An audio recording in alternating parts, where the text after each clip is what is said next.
31 datos de la peor monja de la historia de México, Sor Juana Inés de la Cruz. Así fue su muerte. Una pionera de los derechos de las mujeres que vistió hábitos de monja. Quizás suena contradictorio, pero es probablemente una de las mejores formas de describir el legado de Sor Juana Inés de la Cruz, una de las religiosas que marcó la historia de la Iglesia Católica. Esta mexicana se desempeñó en varios ámbitos artísticos, incluyendo el teatro, la lírica y el auto sacramental.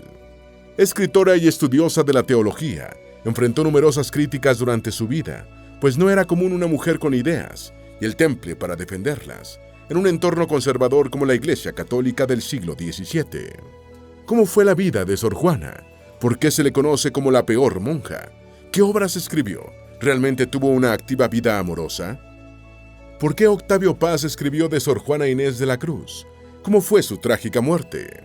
Antes de meternos a fondo, no olvides suscribirte a nuestro canal y activar las notificaciones para mantenerte al día con nuestras actualizaciones.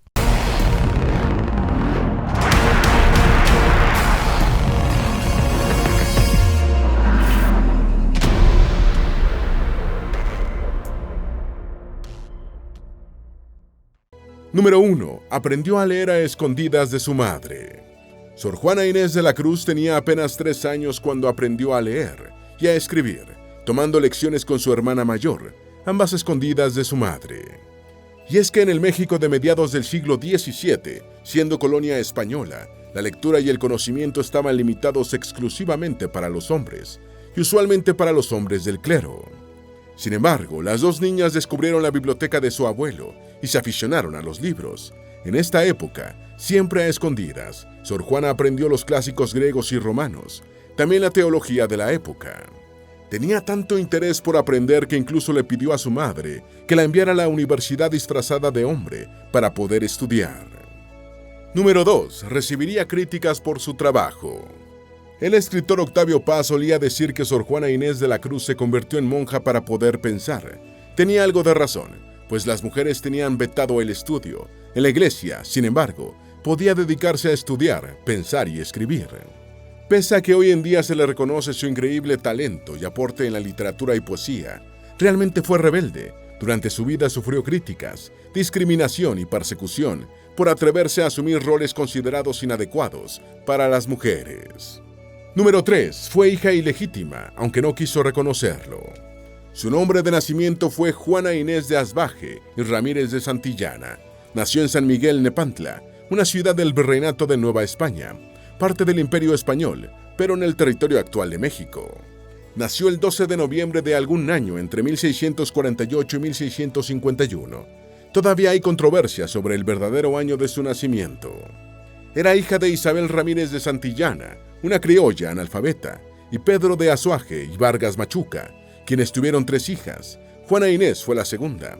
Sus padres nunca se casaron ante la iglesia, por lo que las 3 hijas eran ilegítimas, un estatus considerado inferior y criticado en la época. Sin embargo, Juana siempre intentó ocultar esta situación. De hecho, en su testamento se declaró a sí misma como hija legítima, aunque era abiertamente reconocido por sus padres que esto no era cierto. De hecho, su madre lo reconoció en su propio testamento, donde dejó claro que todos sus hijos se concibieron fuera del matrimonio. Número 4. Vivió entre 3 regiones durante su infancia. Juana Inés vivió sus primeros años entre Nepantla, el sitio de su nacimiento, Amecameca, Yecapixtla y Panoaya, esta última localidad donde su abuelo tenía una hacienda, de la cual se hizo cargo la madre de Juana al morir el anciano. Fue en esa hacienda donde aprendió a leer y comenzó a estudiar a escondidas. Número 5. Estudiaba de una forma bastante estricta. Juana estaba obsesionada con aprender y formarse, tanto que tomaba medidas relativamente extremas para aumentar su conocimiento. Por ejemplo, se dice que tomó la costumbre de cortarse mechones de cabello si se equivocaba en una lección o no la aprendía del todo. Le parecía incorrecto que su cabeza estuviera cubierta de hermosos cabellos si estaba carente de ideas. Número 6. Ganó un premio literario con solo 8 años. Diego Calleja, el biógrafo de Juana Inés y amigo en vida, relató que la joven ganó su primer reconocimiento cuando apenas tenía 8 años, entre 1657 y 1659. Juana escribió una loa para el Santísimo Sacramento, por la cual fue premiada con un libro. Número 7. Se mudó a vivir a Ciudad de México. Se estima que Juana tenía entre 13 y 15 años cuando fue llevada a la capital del virreinato. Vivió con su tía María Ramírez, hermana de su mamá, y Juan de Mata, su esposo. Se cree que la mudanza ocurrió después de la muerte del abuelo. Juana vivió con sus tíos unos 8 años, tras los cuales ingresó en la corte del virrey Antonio Sebastián de Toledo, el marqués de Mancera. Número 8. Fue dama de compañía de la virreina. La virreina Leonor de Carreto aceptó a Juana como una de sus damas de compañía, un entorno que permitió a la joven desarrollar sus ideas y, sobre todo, poner en práctica sus habilidades literarias, ya que la corte realizaba numerosos encuentros, tertulias y discusiones intelectuales, a las cuales concurrían matemáticos, filósofos, historiadores y todo tipo de académicos. Ya se le reconocía por ser particularmente inteligente. De hecho, el propio virrey pidió que fuera evaluada por un grupo de sabios, y la joven superó la prueba sin dificultad. Número 9. La virreina fue su gran mecenas. La producción literaria de Juana Inés estuvo definitivamente marcada por los virreyes, especialmente por la virreina, quien fue una de las principales impulsoras y financiadoras de su arte. Durante este periodo, Juana escribió poemas, sonetos y elegías fúnebres que solían ser muy bien recibidos y aplaudidos en la corte. La virreina fue su principal protectora. Juana comenzó a ser conocida como la muy querida de la virreina. Número 10. Hay poca información veraz sobre su adolescencia. Más allá de esto, se sabe muy poco sobre la vida privada de la joven Juana Inés. Muchos autores han especulado que la chica tuvo amoríos y desamores durante su tiempo en la corte, pero realmente no hay evidencias históricas ni registros testimoniales de estos aspectos. Número 11. Tomó los hábitos para evitar el matrimonio. Lo que sí se sabe es que ingresó a la vida religiosa para evitar casarse. Se estima que esto ocurrió a finales del año 1666, cuando la joven llamó la atención del sacerdote Núñez de Miranda, el confesor de los virreyes, quien fue justamente el responsable de su ingreso a la vida religiosa. El sacerdote supo que la joven no quería contraer matrimonio, así que le propuso tomar los hábitos e ingresar a una orden religiosa. Número 12. La Orden de San Jerónimo fue su segunda opción. Sor Juana Inés vivió el resto de su vida como parte de la Orden de San Jerónimo, pero en realidad, esta orden religiosa fue su segundo intento. Primero ingresó en la Orden de las Carmelitas, donde no tuvo éxito. Las normas eran tan estrictas que la joven llegó a enfermarse de tanta presión. Número 13. En San Jerónimo podía desarrollarse a su gusto. La Orden de San Jerónimo, en cambio, era mucho menos restrictiva. Había normas más relajadas, tenía mujeres de servicio y la celda de Juana Inés era tan amplia que tenía 2 pisos. Los estatutos de la orden le permitían estudiar, escribir y recibir visitas. De hecho, muchas veces recibió a la virreina, con quien mantuvo una amistad de por vida. Número 14. Mantuvo su crecimiento intelectual. Las normativas simples de San Jerónimo le permitieron seguir en su búsqueda intelectual. De hecho, se dice que llegó a tener 4.000 libros dentro de su celda en el convento. Número 15. Llegó a cobrar por sus obras. La Iglesia Católica pagaba a Sor Juana Inés por sus composiciones de villancicos y sonetos para las ceremonias. También la corte le pagaba honorarios por escribir loas y preparar escritos para diferentes eventos. Número 16. Sufrió por la salida de los virreyes. En 1673 se ordenó la sustitución de los virreyes y durante un viaje a Veracruz, la virreina murió. Esto causó un profundo impacto emocional en Sor Juana Inés, que dedicó varias elegías a la virreina, incluyendo de la beldad de Laura enamorados. Número 17. Se ganó el afecto de los nuevos virreyes. Pocos años después, tras un breve virreinato de Payo Enríquez de Rivera, Tomás de la Cerda y Aragón asumió el virreinato. Sor Juana Inés fue contratada para confeccionar un arco triunfal de recibimiento en la entrada de la capital.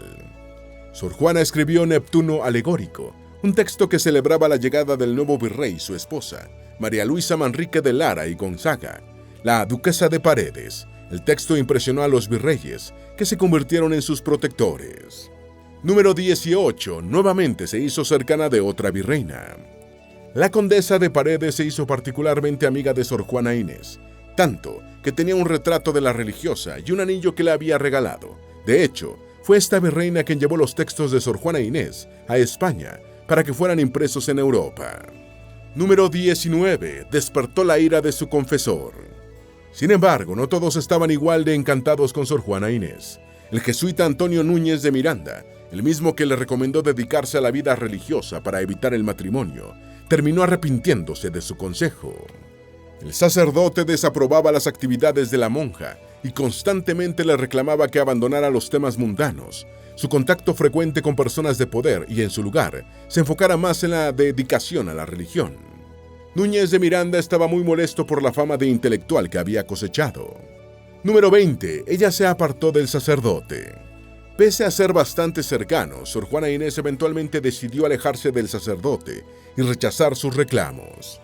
La joven religiosa no podía entender cómo su propio confesor la quería ignorante, sabiendo que ella había recibido la sabiduría como una bendición de Dios. En su opinión, su sabiduría no podía ser un obstáculo para la salvación. Sálvese San Antonio con su ignorancia santa. Enhorabuena, que San Agustín va por otro camino y ninguno va errado. Le escribió alguna vez al sacerdote en una carta. Así, Sor Juana Inés lo rechazó como confesor y se mantuvieron alejados por casi una década. Número 21. Su época dorada ocurrió en un periodo de 6 años. Los años más prolíficos de la carrera de Sor Juana Inés ocurrieron entre 1680 y 1686, los mismos años del virreinato del Marqués de la Laguna. Durante ese periodo escribió poesía sacra y también profana. Fue administradora de su convento, hizo experimentos científicos y compuso obras musicales. Número 22. Le causaron una disputa teológica. Pero su éxito fue atrayendo cada vez más detractores, y esto llegó a su cumbre en 1690, cuando explotó una disputa teológica pública. Sor Juana Inés había escrito la Carta Atenagórica, un texto en la cual criticaba y contradecía un sermón del sacerdote jesuita Antonio Vieira. Número 23. Fue criticada y presionada a abandonar las letras. Ese polémico texto era privado, pero fue publicado sin permiso por el sacerdote Manuel Fernández de Santa Cruz, quien era el obispo de Puebla.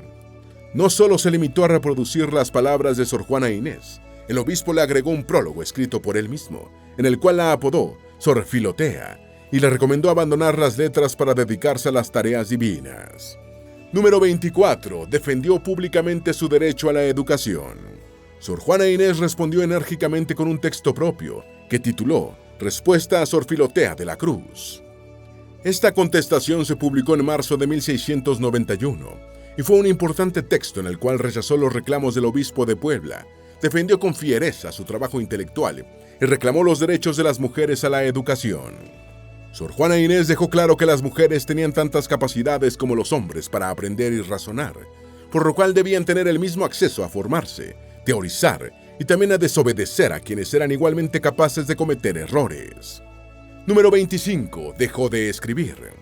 Pese a su fuerte respuesta apasionada y su real convicción de su derecho a pensar y crear, las críticas del obispo de Puebla debieron haber calado profundamente en Sor Juana Inés, y es que después de publicar su contestación, abandonó las letras y no volvió a dedicarse a la escritura. Número 26. Perdió numerosos amigos. Coincidiendo con su gran disputa teológica, Sor Juana Inés de la Cruz perdió a varios de sus amigos y protectores. Murió el virrey y 10 monjas de su convento. Esto coincidió, además, con un periodo de rebeliones, asaltos al Palacio Real y un conjunto de enfermedades. Número 27. Última etapa. En 1693 inició la que sería la última etapa de la vida de Sor Juana Inés, después de abandonar la escritura. La monja retomó las actividades religiosas con más ahínco, recuperó su relación con su exconfesor, Núñez de Miranda, e incluso vendió todos sus libros e instrumentos musicales y científicos para entregar el dinero a los pobres. No se sabe cuál fue el motivo de este cambio, y algunos especulan que se debió a presiones y un complot que la obligó a abandonar sus actividades intelectuales, pero en realidad no hay pruebas contundentes de esto. Número 28. ¿Cómo fue su muerte? A inicios del año 1695, una epidemia se desató en la Nueva España. La enfermedad se diseminó rápidamente por la ciudad, particularmente en el convento de San Jerónimo, donde vivía Sor Juana Inés, quien como muchas de las monjas se encargó de cuidar a los enfermos. Se estima que de cada 10 religiosas enfermas murieron 9. Entre los fallecidos estuvo el padre Núñez de Miranda, quien murió el 17 de febrero de ese año. Poco después se contagió Sor Juana Inés, probablemente por cuidar a las otras monjas enfermas. A las 4 de la mañana del 17 de abril de 1695, Sor Juana Inés de la Cruz falleció debido a la enfermedad. Todavía no se sabe con certeza cuál fue la patología, pero se cree, debido a los síntomas, que fue una epidemia de tifus. Número 29. Dejó algunas posesiones. Sor Juana Inés tenía pocas cosas para el momento de su muerte. Su familia recibió todo como herencia: 180 volúmenes de obras selectas, una imagen de la Santísima Trinidad, un niño Jesús y algunos muebles. Las imágenes religiosas fueron lo único no entregado a sus familiares, pues ella antes de fallecer las había regalado al arzobispo. La enterraron el mismo día de su muerte y Góngora hizo la oración fúnebre dedicada a Sor Juana Inés. Número 30. Octavio Paz escribió sobre Sor Juana Inés de la Cruz. El poeta, ensayista, escritor y diplomático mexicano Octavio Paz, Premio Nobel de Literatura del año 1990, dedicó buena parte de su vida al estudio sobre Sor Juana Inés de la Cruz. ¿Qué tanto? Escucha esta anécdota. La actriz Sharon Stone descubrió la obra de Paz y comenzó a expresar públicamente su admiración por el escritor. Esa admiración se convirtió en un verdadero deseo por conocerlo en persona, algo que declaró públicamente ante los medios. Stone ya era una reconocida actriz y sex symbol después de su famosa película Bajos Instintos, por lo cual distintos periodistas le preguntaron a la esposa de Paz, la artista plástica Marie José, si sentía celos por el interés repentino de la actriz en su esposo. Lo sorprendió diciendo que si ya había competido en atención con Sor Juana Inés de la Cruz, ninguna otra mujer le afectaba. En 1950 Paz le pidieron un artículo para conmemorar el tercer centenario del nacimiento de Sor Juana Inés de la Cruz. Para 1976 había escrito 3/4 partes del texto y fue en 1981 que presentó el resultado de su investigación, la cual tituló Sor Juana Inés de la Cruz o las trampas de la fe. Paz hizo mucho más que una biografía, sino un verdadero análisis de la poesía del siglo XVII. Veo en Sor Juana la intelectualidad que, por fidelidad a su vocación, tiene una relación difícil, desventurada, con su medio. Sor Juana fue vencida, pero su derrota fue la de un escritor independiente frente a una ideología cerrada y una clerecía despótica. Su derrota, como ella dice en el poema, también fue triunfo. En este sentido, Sor Juana es una figura absolutamente moderna, algo que no se puede decir ni de Lope de Vega, ni de Góngora, ni de Quevedo, ni de Calderón, ni de los otros grandes poetas de su siglo en España, declaró Octavio Paz. Número 31. ¿Por qué se le decía la peor monja de la historia? Quizás al ver su historia es evidente que Sor Juana Inés no encarnaba precisamente los valores y conductas que se esperan de una religiosa tradicional. Sin embargo, este particular apodo se lo puso ella misma.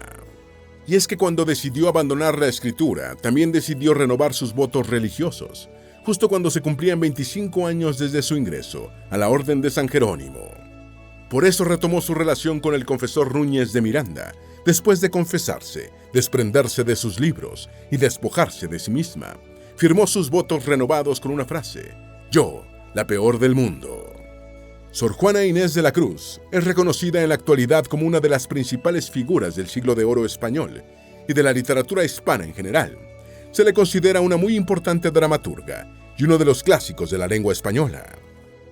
Durante el siglo XX su obra atrajo un renovado interés por Octavio Paz y por muchos otros autores mexicanos, latinoamericanos y españoles.